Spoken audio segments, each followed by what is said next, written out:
ملک میں جو کچھ بھی ہو رہا ہے، ماب لنچنگ ہو رہی ہے، گاؤں رکشک جو ظلم کر رہے ہیں، تریپورا میں جو فساد ہوا جس میں مسجدوں کو نقصان پہنچایا گیا، جلایا بھی گیا بعض جگہ پر، ان سے ہم کو مایوس ہونے کی ضرورت نہیں ہے۔ یاد رکھیے، مایوس ہونے کی ہرگز ضرورت نہیں ہے، بلکہ ہم کو اپنے حوصلوں کو بلند رکھنا ہے، حالات کا مقابلہ کرنا ہے جمہوری طریقے سے، اور حکمت کے تقاضوں کو بہانہ بنا کر بزدلی کے مظاہرے نہیں کر سکتے ہم۔ میں آپ سے نہیں کہہ رہا ہوں کہ آپ تشدد پر آ جائیں، بلکہ میں آپ سے ایک ہی اپیل کر رہا ہوں کہ اپنے حوصلوں کو بلند رکھو۔ اللہ ہمارے لیے کافی ہے۔ لوگ مجھ سے پوچھتے آ کے کہ تم کیا بولتے، اتنے سب واقعات ہو رہے، حجاب کو کھینچا جا رہا، وقف کا کالا قانون بنا دیا گیا، بلڈوزر سے گھر کو توڑا جا رہا ہے، تو میں ان سے کہتا ہوں کہ تم اسلام کی تاریخ کو نہیں پڑھے ہو۔ نوجوانوں، اپنے حوصلوں کو بلند اس لیے رکھو کیونکہ ہمارے دین کی تاریخ ان نوجوانوں سے اور ان مسلمانوں سے پکار کر کہہ رہی ہے جن کے حوصلے پست ہو رہے ہیں۔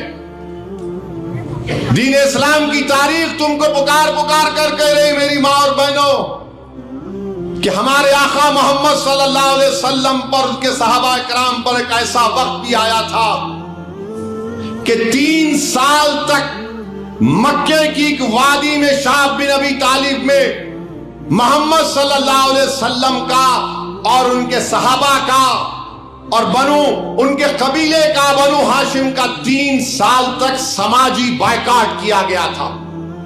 کوئی ان سے شادی نہیں کرے گا، کوئی ان کو دکان سے سامان نہیں بیچے گا، اور وہی آج کیا جا رہا ہے۔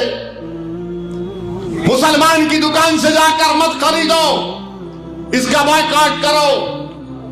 اتراکھنڈ میں بابا ڈریس کے نام سے وکیل کی دکان تھی، تو ظالموں نے کہا نام نکالو بابا، مگر وہ 1500 سال پہلے 3 سال تک اسلام کی تاریخ تم کو ہم کو پکار کر کہہ رہی ہے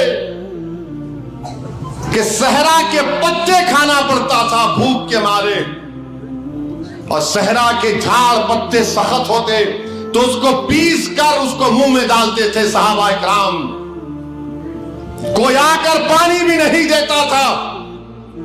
3 سال رحمت للعالمین صلی اللہ علیہ وسلم اور ان کے صحابہ کا اور اہل بیت کا، بڑے بڑے صحابی، فاروق اعظم، امیر حمزہ، ان سب کا سوشل بائیکاٹ 3 سال ہوا۔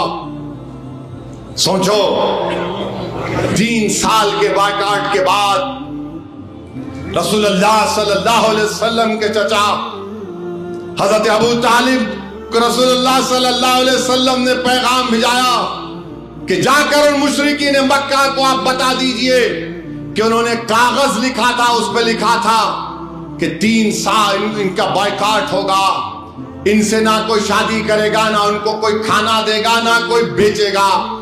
رحمت اللہ علیہ صلی اللہ علیہ وسلم نے کہا اس کو لکھ کر کعبے کے اندر رکھ دیا، اور آقا دو عالم صلی اللہ علیہ وسلم نے کہا جا کر ان کو اس کاغذ کو نکال کر دیکھو، دیمک ہر لفظ کو کھا گئی سوائے اس کے جہاں پر اللہ کا نام ہے۔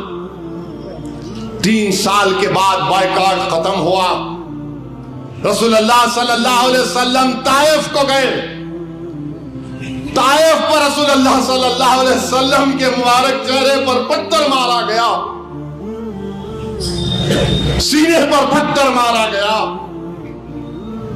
رسول اللہ صلی اللہ علیہ وسلم سے صحابی نے پوچھا کہ کیا شعب بن ابی طالب کے بعد آپ کو کبھی اتنا ستایا گیا؟ تو رحمت اللہ علیہ صلی اللہ علیہ وسلم نے ارشاد فرمایا کہ طائف کے سفر میں مجھے ستایا گیا تھا۔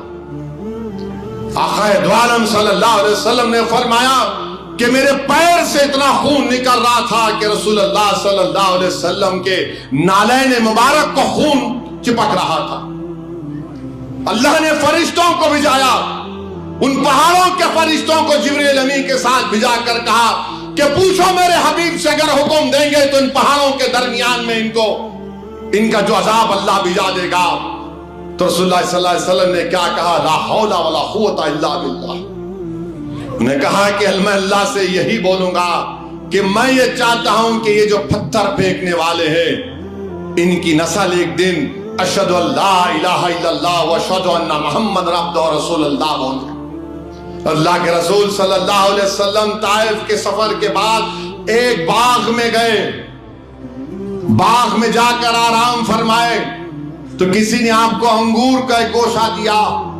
اللہ کے رسول صلی اللہ علیہ وسلم نے بسم اللہ الرحمن الرحیم کہہ کر اس انگور کو اپنے منہ مبارک میں رکھا تو ایک شخص کھڑے ہوئے تھے. بولا آپ نے کیا پڑھا؟ رحمت اللہ علیہ نے فرمایا بسم اللہ الرحمن الرحیم.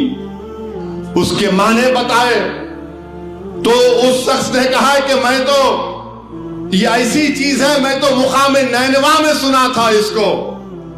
آقا دو عالم صلی اللہ علیہ وسلم نے فرمایا کہ تم میرے بھائی یونس کو جانتے ہو؟ یونس علیہ السلام اسی جگہ پر تھے. وہ صاحب چمکے اور نے کہا آپ اپنا ہاتھ بڑھائیے رسول اللہ صلی اللہ علیہ وسلم. آقا دو عالم صلی اللہ علیہ وسلم سمجھ گئے.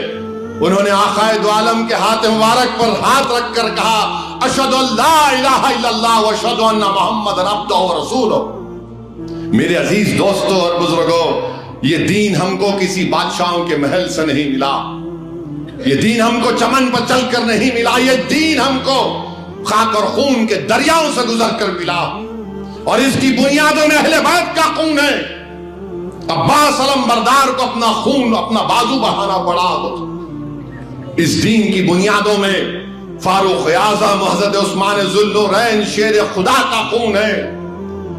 اس دین کی بنیادوں میں امام حسین اور ان کی آل کا خون ہے. مصائب اور مشکلات کا سامنا ہم کو کرنا پڑا تو اپنے حوصلوں کو بلند رکھیے. یہ آج جو ظلم کرنے والے ہیں کل انشاءاللہ تعالی اللہ ان تمام کو شکست دے گا. میں زندہ رہوں یا آپ زندہ رہے نہیں معلوم، مگر دنیا دیکھے گی کہ جو لوگ آج جس طریقے کا ظالمانہ اور حیوانیت کے مظاہرے کر رہے ہیں انشاءاللہ تعالی ان کا ظلم ختم ہوگا. تو میرے عزیز دوستوں اور بزرگوں، اپنے حوصلوں کو بلند رکھیے. ڈرنے اور گھبرانے کی ضرورت نہیں ہے. آپ کے سامنے دو مثالیں میں رکھا ہوں. میں نے علماء کرام کے پیروں کے پاس بیٹھ کر اس کو سنا ہوں.